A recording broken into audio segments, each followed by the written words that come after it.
इस तरह से यूपी में रियासती हुकूमत की गाइडलाइन और इलाहाबाद हाई कोर्ट के हुक्म के चलते ईद उल अजहा की नमाज मस्जिदों में अदा नहीं की जा सकी। इलाहाबाद में ईद उल अजहा के दिन शहर की तमाम मस्जिदों को बंद रखने का फैसला लिया गया। ईद उल अजहा से एक दिन पहले मजहबी रहनुमाओं उलमाए कराम ने लोगों से ईद की नमाज घरों में ही अदा करने की बारहा अपील की थी।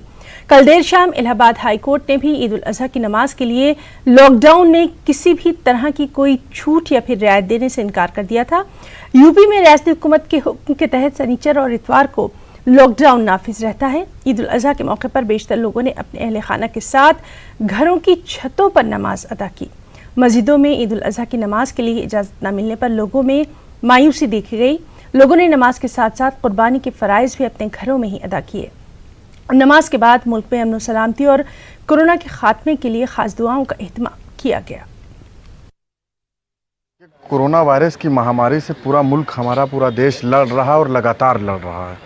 तो हम लोगों ने ईद और ईद उल अजहा की नमाज अपने घरों पर अदा करने का फ़ैसला किया।